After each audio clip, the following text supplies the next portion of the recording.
Welcome to The Simple Fix, a myth-free movement podcast from KezaWellness. I'm Kerryn, your host, a coach who blends strength, Pilates, and pain science so that you can move well, feel great, and live boldly without the hype.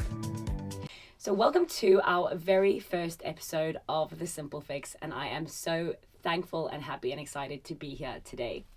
So today I want to introduce you to me, the founder and host, Kerryn, what I do and how I've come about being so passionate about biomechanics, pain-free living, and helping you understand your body. So let's dive right into it. How did I come to movement? So I grew up a very active child. I grew up in South Africa on a farm. We were very lucky to have loads of space to run around in. From a young age, we were very sporty. We rode horse, we rode motorbikes. We were really, really active. And from a young age, I knew I wanted to do ballet.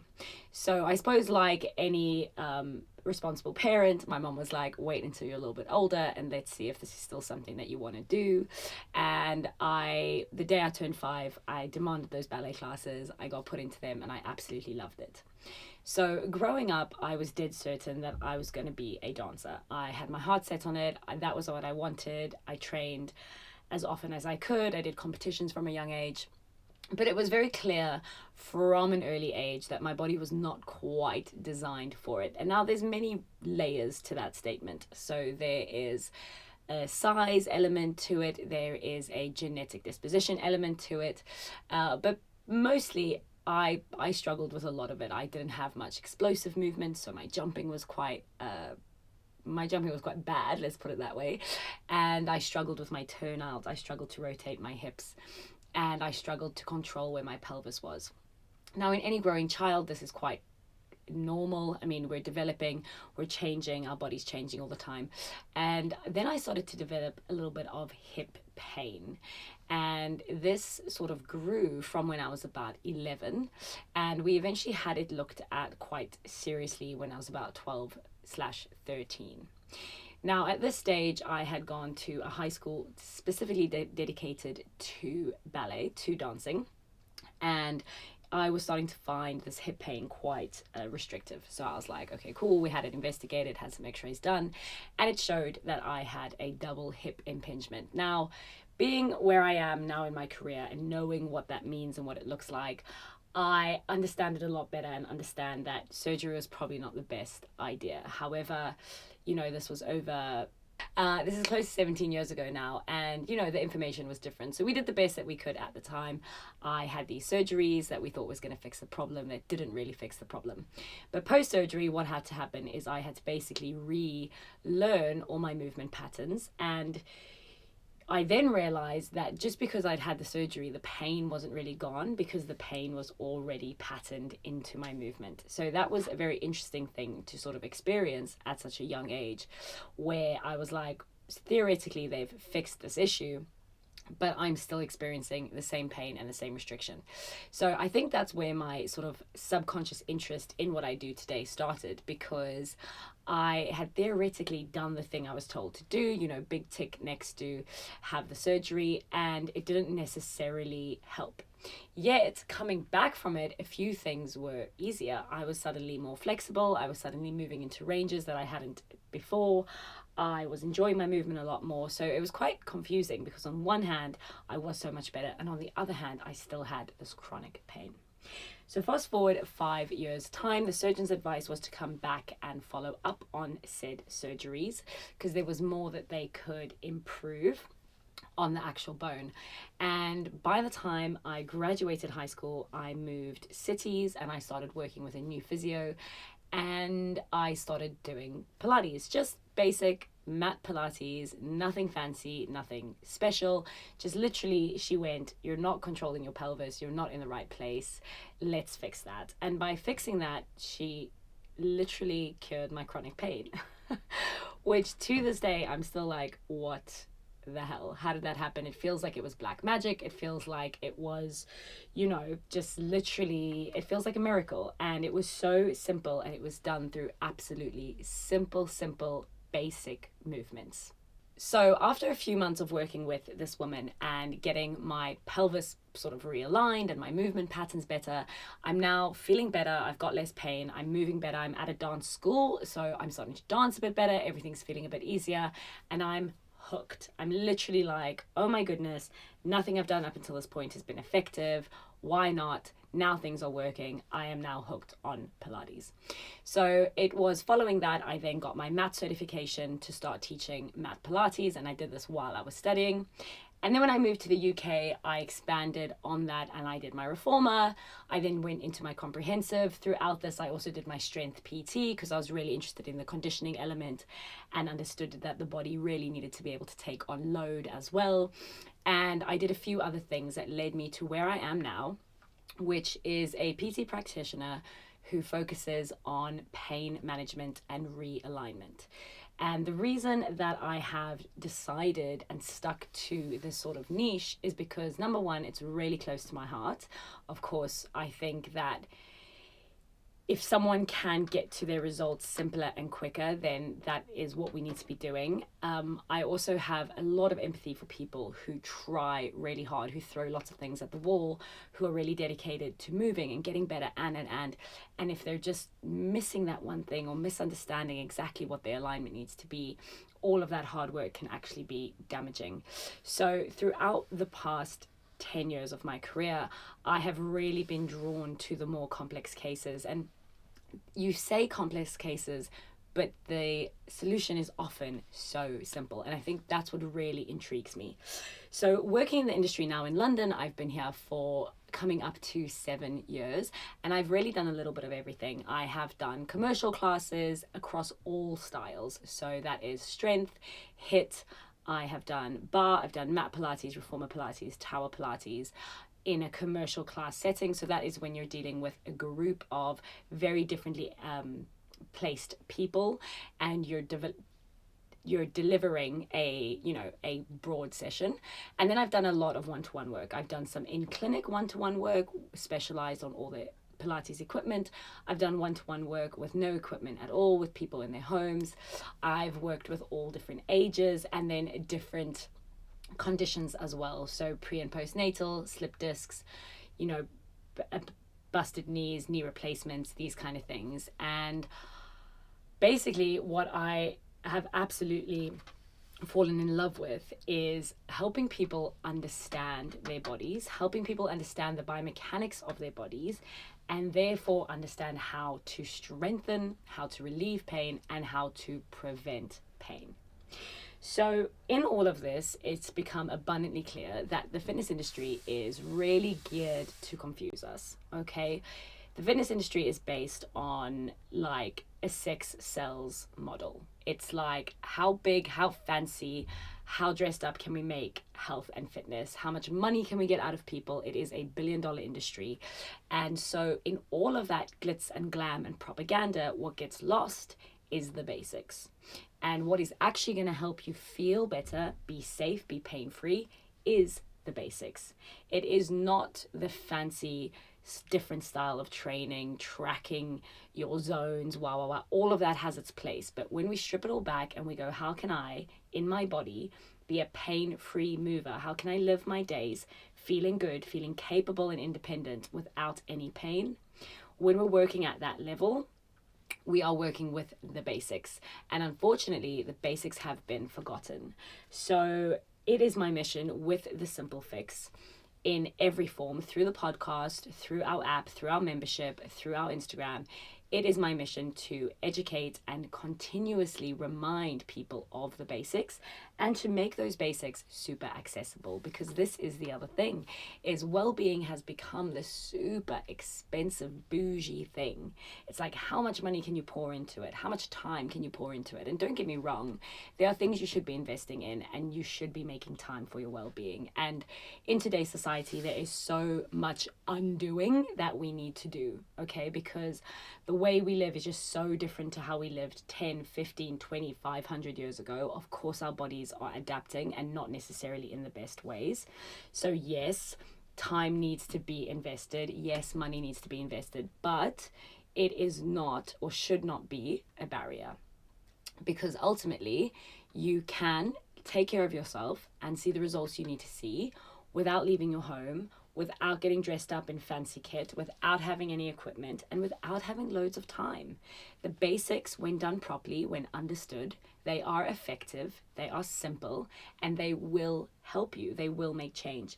So that is my core mission with KezaWellness and the Simple Fix, is to bring back the basics, to bring them to people that otherwise feel that fitness and well-being is inaccessible to them.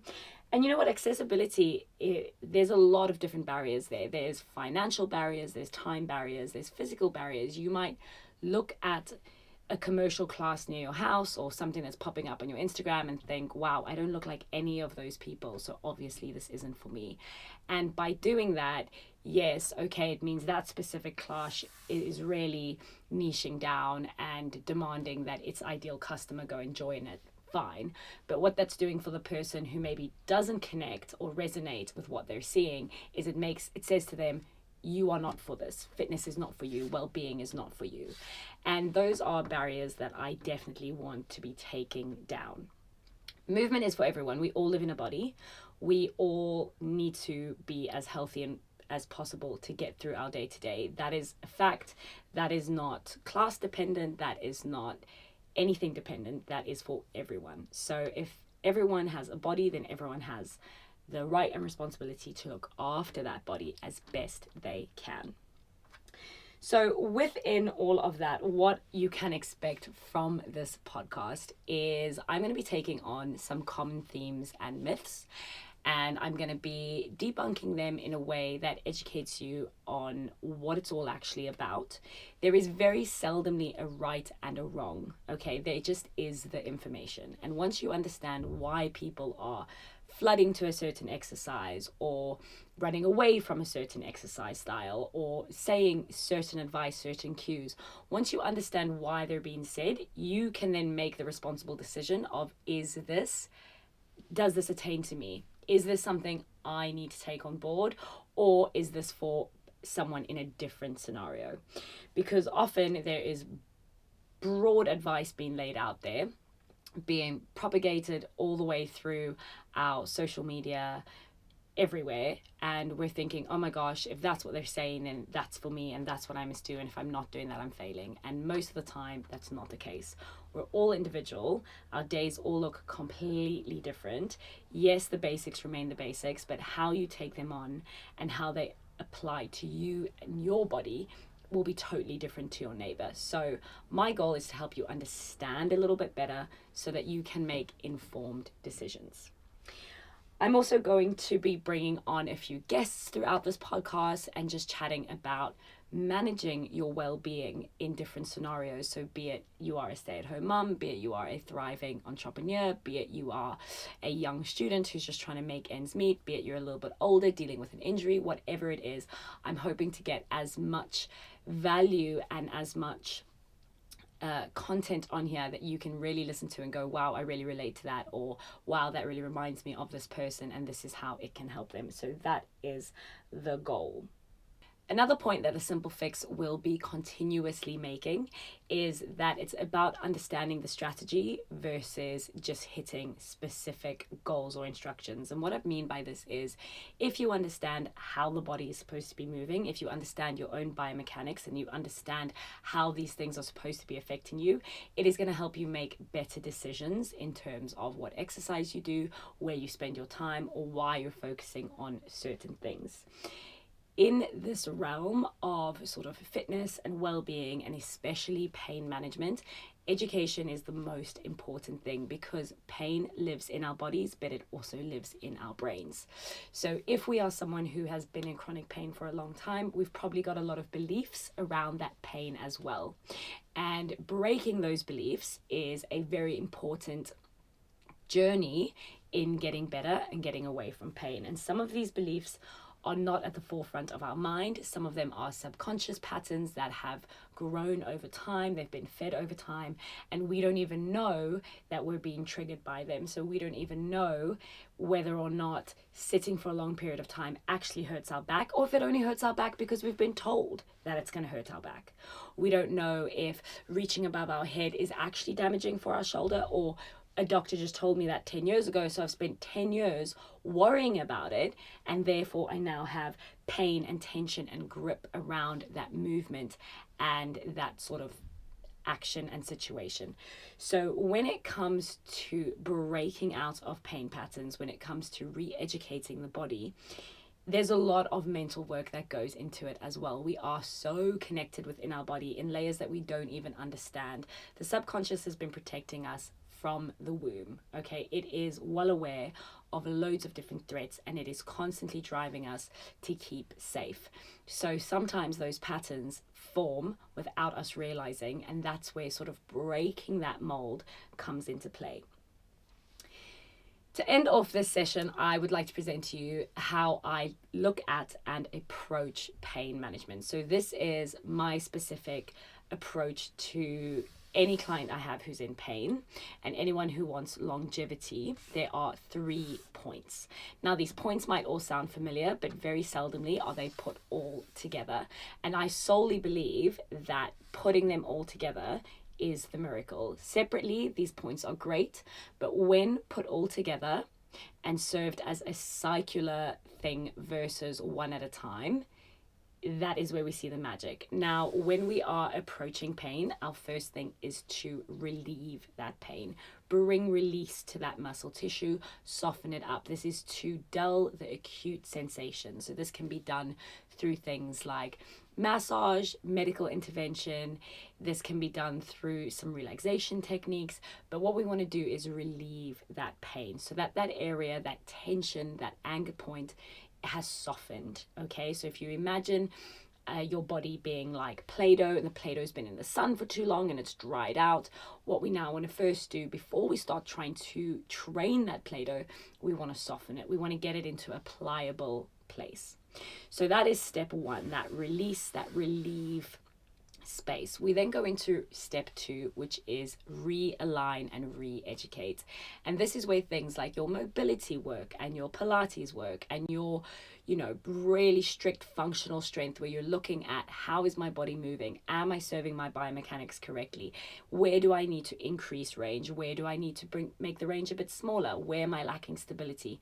Where you take things into your functional movement patterns and you retrain the body.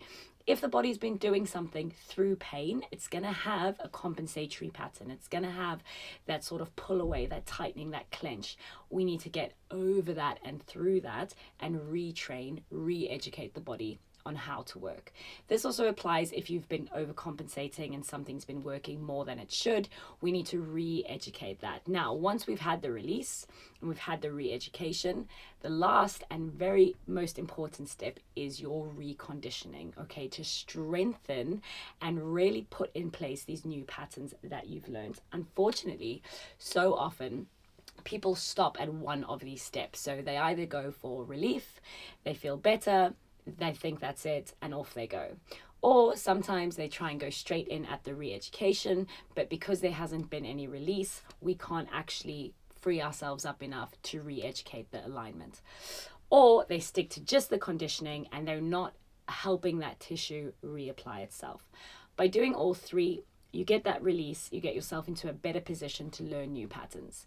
You then get yourself into the re-education, where you are literally reteaching your body, your nervous system, your muscles, your patterning to be effective and more correct. Okay, this is where realignment comes in. This is where fixing your posture comes in. This is where making you more optimal and effective, or a more optimal and effective mover comes in. And then we have to take that into strength. So for any of you who are coming to this podcast from a Pilates side specifically, just know we are going to be talking about strength. We are going to be talking about the importance of load.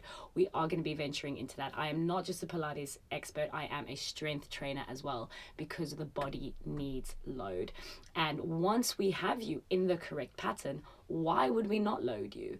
Real life is going to load you. Real life is going to put tension on your body. It's going to put strain on your joints, strain on your muscles, strain on your mind. So of course we want to be as conditioned as possible for that. So that is the end of our episode 1. Welcome to the podcast. I am confident that you are going to find lots of answers and lots of interesting things here. Everything to do with biomechanics, Pilates, strength training, commercial fitness, common injuries and aches and pains and things that you might be hearing but not understanding, or things you might be reading and wanting to know a little bit more about, we are going to explore all of that. My name is Kerryn. This is The Simple Fix. If you enjoyed this episode, make sure to like and subscribe and keep up to date on our socials so that you don't miss our next episode. Thank you so much. Disclaimer. The information, opinions, and recommendations presented in the Simple Fix podcast are for general informational purposes only and reflect my personal views. Listeners should seek professional advice before making decisions based on this content.